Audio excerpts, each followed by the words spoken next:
And welcome back for the second half of Huntress on Ormond State. Here we have Insomnia Bitsy on the killer, trying to get a 4k one or better for his team. A very difficult win condition. He's going to full send it. And whilst I'd love to have an intellectual discussion about mass extinction events with my co-caster, Zolly, what do you think the killer strategy will be on this? I mean, he can't afford to camp as easily as our first sphere we saw. He was allowed to camp a lot more, but he chose not to. And quite honestly, with the shoe pin, I think they're looking for more control over the loops. My God, you can barely see the guy on the wall. Up, Ormond, very white map, and with the fog coming in, the more distance you have to the killer, the more difficult it becomes for them to see you. But yet again, the survivor manages to find a tall loop. The Huntress 110, not very scary on this loop. But with the soup in, manages to catch them off guard. They hear them pulling up the hatchet, and they're like, "Oh, I have time." But then the killer has the pin and turns the corner much faster than you expect. And we see agitation in play. Is going to drag them all the way to the harvester next to the main generator, probably going to opt to hold the 3 gen. You see the gens though very split. That was coming in too. With pop! Okay. Full on regression, the killer is like, I need a 3 gen desperately, so he's going to put on all the regression perks. What? I really thought he was gonna go for the tunnel there. Oh my God, what a shot by hit on the back of the head! Oh, what just happened there? It went. I think he just ate the hatchet. Oh my God! Yo, but he just Bitsy just hits. It doesn't matter that you ate a hatchet. Here, have another one for lunch. Just my God! Packing them like Lunchables for kids and throwing it at their faces. God damn! And now with 2 people on the hook, 5 gens on the board still. This is looking really bad for loyalty. And another pain risk coming in. The regression, like the survivors must have next to no gen progress right now. Yeah, they have to have 0. Like 2 tokens plus a pop. I don't think they have enough time to even have like 10% on a gen. To give you guys a bit of an insight, me and Zolly were discussing like, okay, this is a very difficult position for our killer. Like, a lot of things need to go bad for the survivor side for them not to manage to pop all generators. And one of those scenarios was, well, what if the killer gets 2 hooks next to each other in a very tight 3 gen? And whilst the 3 gen is not there, he still has 3 generators on the left side of the main and the main generator to connect with them. So this is very winnable for Team Insomnia. This is the exact scenario I predicted. Oh my God, he won't be able to get it! It's a trick! He got it! Oh, he's gonna tunnel this person out, and they're gonna use Light, I think. Baseline goes off. They need to reach the other side of the map. Oh my God, if that hit. What are you gonna do? They're going wide. Yeah. Oh my God, the thing is you have the pin here, you don't need to release. If the survivor keeps trying to dodge your hatchet, all you need to do is walk. You can even take the hatchet away and just M1 them. And now Bitsy has a 4 gen on the left side of the map and a tunnel out at 3 gens. This is a very good position for our killer. And even in a 3v1 the survivors can bring this back, so don't count them out just yet. But oh my God, the pressure is on the other two right now. Couple of snipes, they has been like hitting them hatchets. I mean, they've missed I think 1 hatchet so far, or 2 maybe. Those are very, very precise hatchets. And if he can find last Fear, and then tunnel him out, then he just finds Fear again. If he can get him, that's gonna be like a 2v1, which is like such a good scenario for Huntress. You remember, he has agitation. This is the exact same position where he downed Faz earlier. So he gets his down, he can drag them all the way to the middle of the map. God, the read! Bitsy, I don't know, he is reading survivor plays like a book. Often in competitive, there is an argument that the killer that understands the game better will win. But oh my God, is Bitsy here showing them that if you have mechanical prowess, you can get so much pressure to the survivors. A quick unhook coming in, but Bitsy does not seem very phase-bait. He knows the survivors have to reset. He's not very interested in that gen. He opts to hold the other side of the map where the 3 gen with the main building is a lot tighter. Finds the Dwight on the edge of the map. Cupid here has to put on an excellent chase on a 4 wall. And I think that was sprint burst too. Yeah, he makes a lot of distance. He could make sack. Bitze here will drop the survivor. He has a bit of a fortune here. And he doesn't can... break the excavator pallet. Like think he's so confident he doesn't need to. He's so like sure of his assets. He knows he can hit them. He is not afraid of what is usually a god filler. Like there is nothing you can do to outplay that. Oh my god, the poor ace, man. Oh my god, the tunnel out. That's not enough distance. Oh. Reverse pallet stun does buy him a little bit of time though.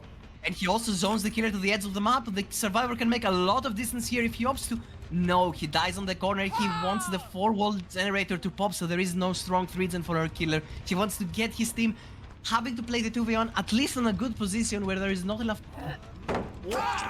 Oh my god, has he lost a single read? Has a single survivor managed to catch him off position? He always double backs on the correct point. He always reads the pallet drop. He's been playing out of his mind. I mean, this guy just sees through things. He has been seeing through every single shenanigan that the survivor's trying to pull off. And now, like I said, we were just talking prior to this match about this exact scenario where my co-caster, I kid you not, was saying that a meteor will fall on the house of the captain. Oh well, that's all that we're missing right now, because my prediction was spot on. I was humoring you, Jolly. I never thought this would happen, but oh my god, did Bitsy come here to prove me wrong. Like, I've never seen a huntress with such mechanical prowess being on the hand here. The survivors are being downed second after second. All assets are on point. Hits through every loop, knows the hitbox perfectly, and when the survivor gets the tall loop to finally get a bit of a breather, he reads them perfectly and downs them nonetheless. 75% on that gen, and they didn't kick it though. I think they're gonna regret if they don't kick it. Yeah, there you go. Yeah, you have to kick the generator. The survivor is stealthing somewhere nearby. You need to find them, but again, this is not the 3-gen Bitze here has in mind. He wants to protect the other side of the main, but if one of the survivor rotates all the way to the opposite side of the map and does the faraway generator, the killer will have to forfeit one of the two and the Tycoon will be met for a survivor team, so he needs to find them quickly.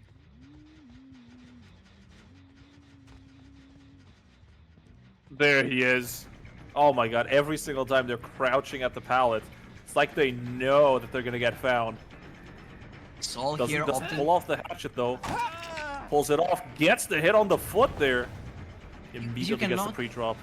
Underestimate the lethality of this killer, even if you manage to get around the loop.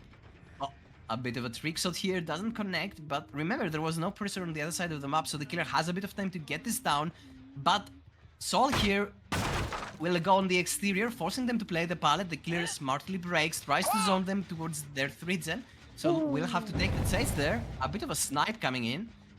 The TNL is not exactly the loop you want to be playing at, so I'm expecting a W here towards the 4-wall. Yep, pre-drop maybe? Goes for the soul, and yep, there's a pre-drop. They cannot play it. You have to make these loops as safe as humanly possible, and here you have to play a 50. You need to... Will the killer throw the hatchet? Will he go back? The Zen in the distance pop that Icon met for a survivor team, but remember, they need one more for the win. This is the first time the pressure getting to Bitsy here. Oh, he misses this one as well. I believe he's starting to crack under the pressure. He will go for the M1 here. There's nothing Sol can do. Not enough distance for him to drop the pallet. Well, that's another pain res, I think. I believe the hook next to the crane is a pain res. Will Cooper here try to go for a pull, or will he instead choose to stealth for a hatch escape? Remember, if one of the survivors manages to escape, it will be a victory for team... wait, not Insomnia? Team... No loyalty. Loyalty, yes. I want to say royalty, and I'm oh, like... no! Dwight, what are you doing? Sprint burst coming in, a lot of distance on our survivor. Oh, but he doesn't realize where the hunters went. And Bitzer here manages to current it down. And a Tycoon being met. I don't know, man. I saw both killers, and I feel like Bitsy was the better killer here. Definitely. He had the not take anything from Loyalty's killer. Yeah, Loyalty. Hatchets, man. Loyalty did very well, did some unexpected strategies, managed to find the savior twice on the edge map, get some quick downs, go for the tunnel outs, catch the survivors off guard. with the correct usage of the information provided by Barbecue, but here on a completely different build, opting to play for a very tough win con. Bitsy here showing that he has the mechanics that are required for a good Huntress player and manages to get a 4k1. And they only used pop once. Exactly, like, Pop I don't was know what to actually say. only used once. What the hell? I'm stunned. I'm speechless. This map is supposed to be 5 to 6 stages and both killers coming and showing us that you can get a 4k1 if you're really good at the game. And the survivors give you enough opportunity, of course, because you always need the other side to make a few mistakes to capitalize, but Bitsy here with excellent chases and always on the dime with those chases, with those reads. I'm surprised with this result. This was an excellent game. Yeah, Maybe no meteors fell, but you the were start right. of the match was what dictated everything. The two downs right next to each other, and I can say I will even say this: if Bitsy was able to kill Fear instead of letting him get unhooked, I think this would have been a win for Insomnia. Absolutely. Team Insomnia with a killer that defies all expectation. Mechanics 100 out of 100. I am stunned. This was such a great game.